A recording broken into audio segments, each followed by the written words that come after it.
Welcome to another episode of The Brand Called You, a podcast and podcast show that brings you leadership lessons, knowledge, experience, and wisdom from hundreds of successful individuals from around the world.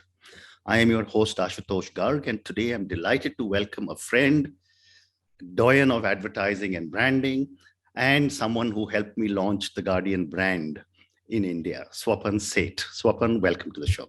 Thank you so much for having me, Ashutosh. Pleasure. Swapan is a writer. He was the youngest creative director in the history of Indian advertising. He's a brand conductor, a communication creator, Thinkfluencer marketer, marketing advisor, and a consumer creator. He's also a columnist, a best-selling author, an art collector, a travel writer, and a wine collector. My goodness, how do you find time for all this? But Swapan, let's start with something that I've read about you, in your profile. And I'm going to start with this quote of David Brooks, The Moral Bucket List, where it says, "It occurred to me that there were two sets of virtues, the resume of virtues and the eulogy virtues. The resume virtues are the skills you bring to the marketplace. The eulogy virtues are the ones that are talked about at your funeral. Whether you were kind, brave, honest, or faithful, were you capable of deep love? Please give me your perspective on eulogy virtues that one must aspire for or work towards." So let me tell you a very, very interesting thing that happened the day before yesterday. Mhm. There was a girl who I didn't know her very well. I just probably met her once in my life when both of us were trainees, and she had just launched a book day before yesterday. And she called me in the morning and said, "Will you read my book?" I said, "Of course I will." Mm. And gradually, Ashutosh, over the day, she started posting little things on her Instagram stories. Mhm. And she said things like, "I've been stalking this guy for ages. Mhm. I've been reading everything that he writes." And at the end of the day, when I saw all those stories, I kind of welled up. The Mhm. point I'm trying to make is that I've always believed that your life or what you should be remembered for is not a subset of what you've done. It's actually a function of what you've done to others. Mhm. And I've always believed that my greatest, whatever little accomplishment in life is centered around the fact that I work with some fabulous people who are today doing much, much better things than I can ever imagine. And I think that's what you need to be remembered for. It's the legacy you leave is the legacy. I mean, the legacy you lead is the legacy you leave. So I think it's very, very important to lead a very good legacy and leave a very good legacy. So I'm not a great fan of a guy who's made 6.8 billion yesterday. Of course, I'm a fan of hers, Mhm. but I think that there's much more. And I think my brother and I used to play this little trick once every year, and we would say, "Okay, 5 words on your tombstone." And he would think, and he said, "Oh shit, what'll it be?" He said, "What do you think of yours?" I said, "Oh, he was a nice guy." Mhm. I think that's very important. And David Brooks, who is my favorite author Mhm. anytime in the world, that particular book is an absolute Bible as far as I'm concerned, because it talks about how we forgive ourselves easily, how we're no longer a meritocracy as far as values are concerned, how we're concerned about achieving the next milestone in terms of I'll become that big. And I was never ever interested in becoming a big agency or a big guy. वो कहते हैं ना कि आदमी को अपनी औकात जाननी चाहिए. So there was this lovely phrase, आजकल रहते कहाँ हो, and it says अपनी औकात में.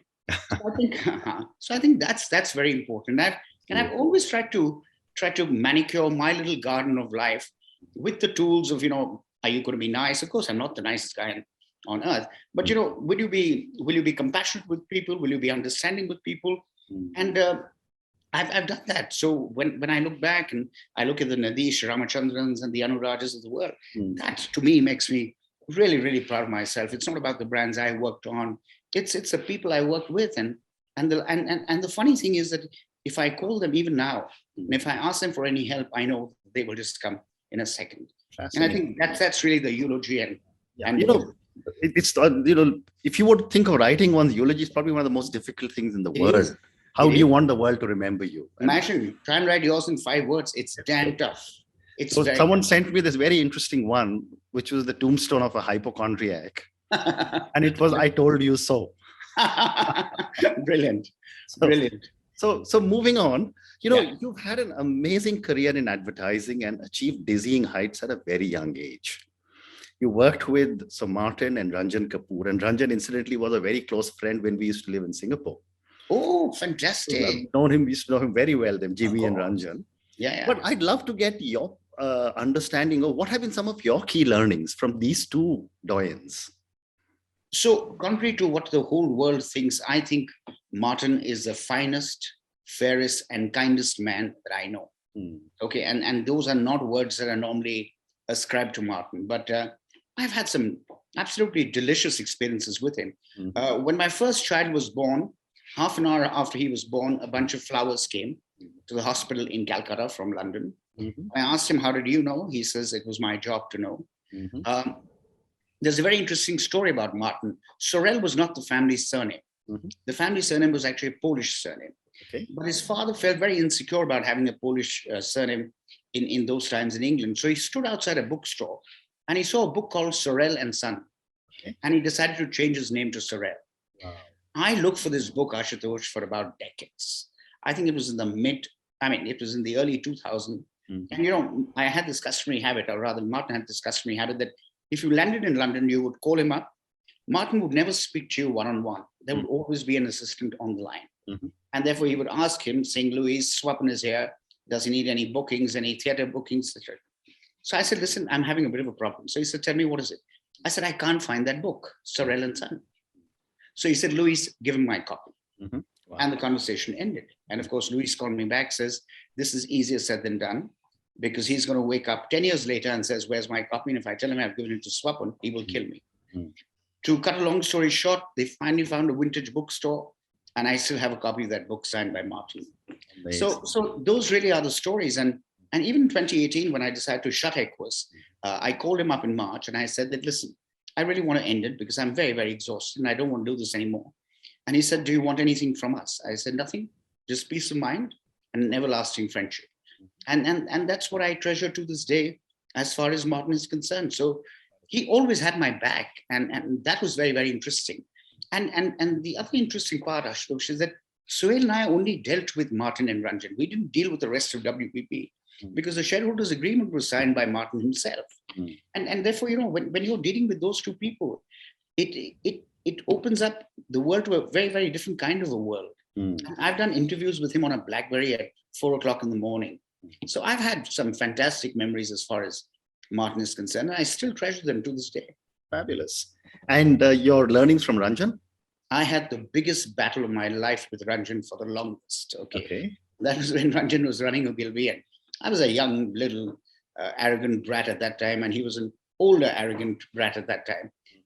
But over the years, when he became the country head of WPP, and after I finished writing my first book, which he took a shine on, he and I became very, very good friends. And he would often tell me that, your book is by my bedside and I read it every day.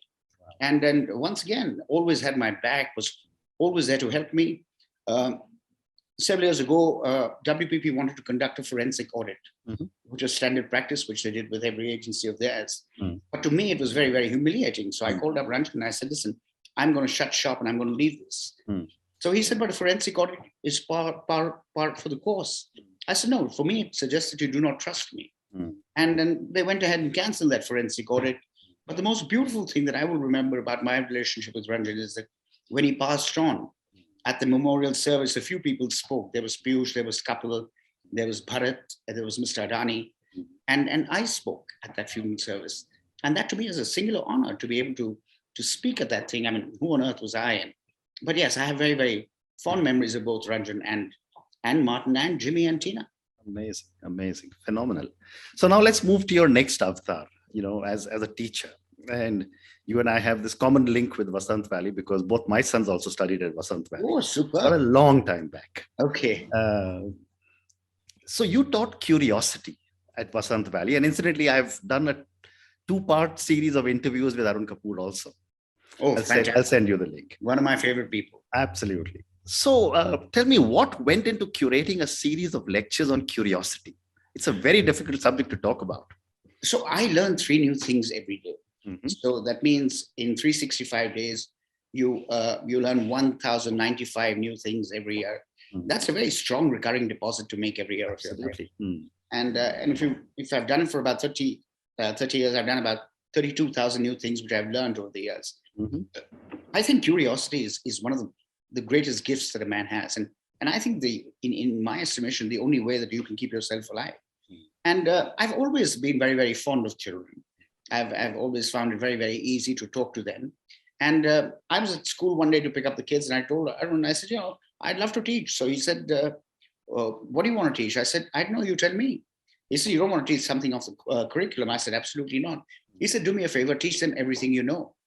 Now, that was a tough one, because where would I start? But Ashutosh, I taught them Chopin, I taught them Muslim art, I taught them the piano. James Road, the famous pianist, was following me on Twitter. He did a live session with the kids in Vasant Valley. So I taught them a bunch of subjects. What did they imbibe from that? I don't know. But I do know that the day I taught Chopin, 4 parents called me up and said, कि आपने आज हमारे बच्चों को Chopin के बारे में पढ़ाया था. And my entire point is that even if 4 kids go back and talk about Chopin or Chopin to their parents, the world will become that much more a better place. And I'm very curious to this day, and I believe that curating curiosity can be a never-ending and fascinating exercise for anyone. Yeah, and I'm sure, based on what you've just said, viewers and listeners will take away 3 new things every day. I mean, that is such a powerful message you are giving, Swapan, and I hope one can do it even for 100 days a year when you've done it 365 days a year. But you can do it, Ashutosh, if you put your mind to it. I mean, it's very easily done. It's just that you have to tell yourself at the end of the day, did I learn 3 new things? And I would probably by the end of this conversation learn 2 or 3 with you. And so that's really it. But is it something that I have at the back of my mind every day? Of course I do. And I tick it off every evening saying it's been done today. Amazing discipline. So now let's move to the next part, which is your avatar as an author and a columnist. Tell me about your first book, which is That Is All I Have to Say. So, I had 2 teenage sons who obviously had no interest in sitting down with their father at that point in time. It's not the matter that now they have all the interest to sit down with their father, which is a bit lovely and strange. But I just put together a few perspectives on certain things in life, like my perspective on friendship, on love, on brotherhood, on marriage, on compassion, all of that. And I just wrote it for a lark. And this is a friend of mine called Kapoor, who's a publisher with Rowley Books. And she had a look at the manuscript and said that, why don't we publish this book?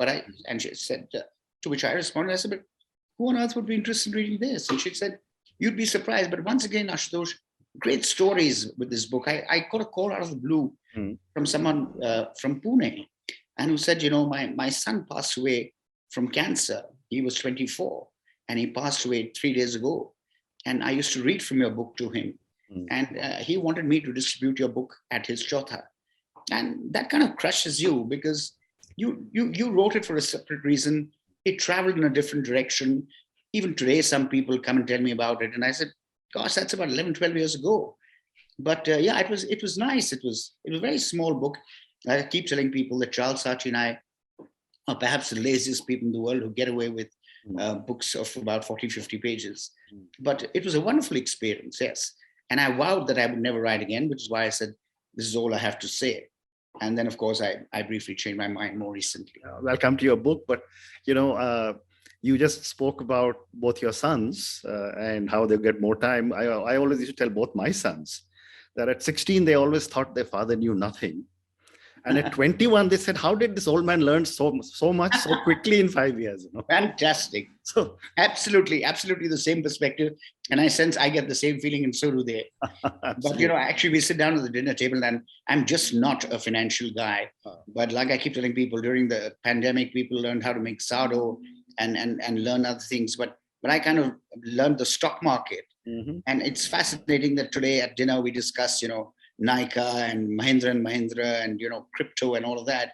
But yeah, I think as you grow, you learn, and I think as you learn, you become more of a friend of theirs, because they suddenly feel that you're participating in conversations that are more relevant to them. Absolutely. And I think and I know you've done it, because I can sense it and you've said it. But I think relevance is one of the most important things. Correct. Being relevant to your colleagues, to your parents, to your children, to your wife, to your friends. I think that is something that everyone needs to work on. Well said. So coming back to your books, you have been commissioned to write a new book by Simon & Schuster. I'm not sure if you are at liberty to speak about it, but if you are, do share some details. Well, it's supposed to be a book on my life, and Okay. once again, I hardly found my life to be very interesting. But yeah, you know, I started a career very young. I worked in different geographies. I was a rank bachelor in a building full of air hostesses from Cathay Pacific. That had its own benefits and Yeah, advantages. absolutely. So yeah. So I've worked with a bunch of people, and I've like I told you before, I've worked in younger organizations as well, and larger and small. So it does make for an interesting read. I also believe that there are certain lessons that I've learned and that I've applied very rigorously to what I do. I'm a very rigorous guy by nature. So I've never believed that I ran my own company. I never did.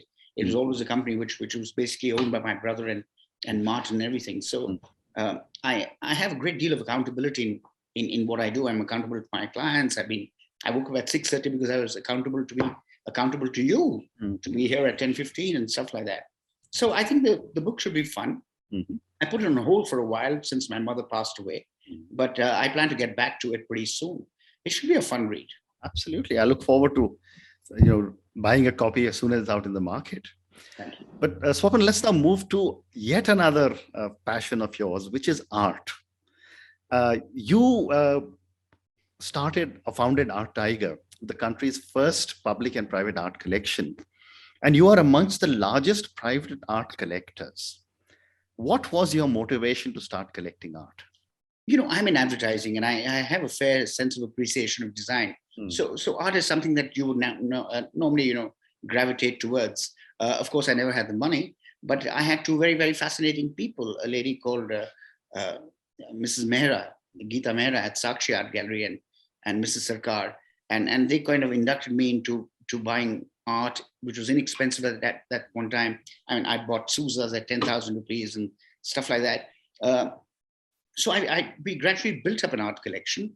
Our art collection is very different because I always wanted the art collection to mirror the technology of our times. I mean, I'm a firm believer that you must collect your age. And therefore, if you're collecting for your children, you must collect for their age. So, we have a very vast collection that embraces digital art, sound, video. People are talking about NFTs and digital art now. We bought digital art about 12 years ago or 15 years ago when it was completely like bizarre. And even today, the joke is that if there's something really bizarre in a gallery, chances are that Shrey and Swapan will buy it. But yeah, we've been able to build a collection. It's nice. It's vast in terms of the repertoire. It is not vast in terms of value. It could never be if you're working. But yeah, we're extremely proud of it. Except my sons continue to believe that their father and mother buy all kinds of strange things. But Art Tiger was a very, very important thing. It was an absolutely unoriginal idea. It was a direct takeoff from the Elephant Parade, which happened. Two friends of mine and two people who I adore and I work famously well with, a lady called Aprajita Jain, who runs Nature Mort, India's largest gallery, another lady called Nandita Beg. And we decided to create these life-size tigers and sell them to corporates and, have them installed in various public spaces and then raise the money for the Ranthambore Foundation. We got some fantastic support from Mrs. Gandhi and Mrs. Dixit at that point in time. And it was good because it was a great project. We could give back when we involved children of Sun Valley as well. So it was one of the first and few private and public art initiatives in the country. And I'd love to do something again, but we keep slipping up in terms of finding ideas. Fascinating. So, we also have a fairly large collection of art, and I often wonder what I'll do with it, because every time I tell my sons and my daughters-in-law that please take one piece back every year, they just, listen to me, and it's from one year out the other, So what do you do with it? So my question to you is, what is your view on the millennials and the Gen Zs and their interest in art as a collectible? So I think they've suddenly become super excited with this NFT business. Okay. And with this NFT business, I mean, I hear these conversations and, Prajita has launched a different portal called Terrain Art. I think, Ashutosh, you know this better than me.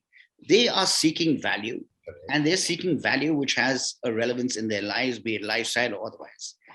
I've always said that art will thrive the moment you democratize it. If art is going to be the prerogative of the rich, art will die over time. The NFTs and all of these allow you to pick up pieces of work I'd say about $100 or even $200. I think that's fantastic. And the millennials are going to be buying it, and they're going to be contributing to the rebirth of a more democratic collection of art and stuff like that. Of course, is Bheti Ganga mein sab apna haath dal rahe hain. So, now you have everyone doing an NFT. I got a message from someone saying, I've done a few NFTs. I think that's a bit daft. I agree. I think we just need to calm down a bit, and not everyone is an artist and should be. But millennials are going to warm up to art, and I think NFTs are going to be the gateway to that entire marriage between the millennial and art. And it's a glorious thing to do. Fascinating. So I have time for three more questions from you. My next question to you is that a few years ago, you decided to move to the hills, away from the mad rush of Gurgaon, city that you and I live in. What was your motivation to move, and how has the experience been?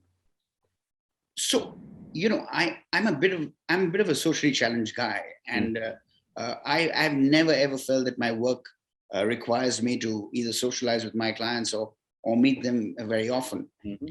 I also believe that the internet has done the kind of thing it's done, and therefore geography is now history. Correct. And therefore I thought moving to the hills would be a very, very fine idea. Like, keep telling people I need two things: a wife and Wi-Fi. But our mother was not very well, and therefore it was impractical for me to completely kind of move there. But beginning day after tomorrow, I am going to make a sincere effort to be able to do that, because I think we were just comparing the air quality in Delhi was 361, and where we live it was about 54. Wow. And I think it's possible to be able to do that. And I think it's also possible to be very comfortable being with yourself. And I know how comfortable you are with your wife, and therefore I know that a guy like you can do it as well. Okay. It's not that difficult. I think it's all about the choices you want to make. Okay. And if you can make that choice, it's a hell yeah, much better choice. Well said. Well said. So two more questions.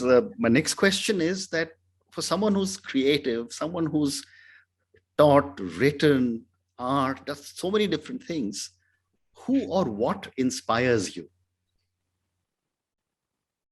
I'm inspired by everyone. I'm inspired by listening to you. I'm a raccoon. So every night between 9 to 12, I switch on my computer and I seek inspiration. Okay. And I can find inspiration anywhere. I'm a people stalker. So there is someone who I stalk every day for a week. I've been stalking Shah Rukh Khan for the past 10 days. I've stalked Vindi Banga. I've stalked, Rakesh Jhunjhunwala. I've stalked various people. So I go looking for inspiration. I read inspirational stuff. I watch inspirational stuff. I listen to inspirational stuff. I'm very clear about the noise in my life. There is absolutely no room for it. I'm very clear about what I don't need to read or see. And therefore, when you're clear about what you don't need to know and see, you end up watching and listening to what you should see. And I do things purely out of enjoyment. And I'm brutally transactional guy. I will come to your home if I believe that it will be an evening in which I will learn 3 things or 1 or 2, and maybe tell you 2 things. Otherwise, I just wouldn't go, because I would just feel that, I'd be trading that time with my time on the computer, and I'd rather not do that. It's a bit selfish, but it works. Your call entirely. Yeah. And my last question is a question on failure. I've often said this, and I have a new book which came out recently on failure. Parents in India, South Asia, or Asia don't teach children it's okay to fail. We are always told, come first in class, go to the head of the line, and that manifests itself in our behavior patterns. Yet we fail, we learn. So my question to you is, what have been some of your learnings from some of your mistakes? So firstly, I think success and failure are the best of friends. Okay, unknown to you and me, they meet up every evening and they say, okay, this is how Ashu treated me, success. This is how Swapan treated failure. Okay, so they talk to each other. They know each other very, very well. And think about it. Success's greatest failure is pride. And failure's biggest enemy, biggest success is humility. Right. I've failed so many times. And, I failed in class 8. It was very, very humiliating to fail in class 8. But my parents never treated me any different. And I have never, ever asked my children for their report card. And I've never believed in that. I always believe that at the end of the day, there are only 2 things we can give our children: roots and wings and not marks and accolades or pats in the back. And they turn out fine. I think you need to treat failure and success in exactly the same way, and then you're good to go. My life has been a array of failures, and you mentioned. I was looking at the note that you sent. You'd mentioned success. For me, success is just one word: respect. I was seeing the Padmas that day, and that lady Tulsi, the forest whisperer. That is respect. Is that success? Of course, it's a Padma. It's great success. But I think the greatest success that you can ever achieve is the fact that are you respected by people at the end of the day? Very interesting. Swapan, on that note, thank you so much. It's been such a privilege speaking to you. My pleasure. Thank you for talking about so many different things to me. Thank you. And I know you were probably heading back into the hills. I am tomorrow morning. Thank you for talking to me. And I look forward to keeping in touch. Absolutely. And seeing you soon one of these days. Thank you so much. Take care. All is wonderful. Wonderful. Thank you for listening to the Brand Called You videocast and podcast, a platform that brings you knowledge, experience, and wisdom of hundreds of successful individuals from around the world. Do visit our website www.tbcy.in to watch and listen to the stories of many more individuals. You can also follow us on YouTube, Facebook, Instagram, and Twitter. Just search for the Brand Called You.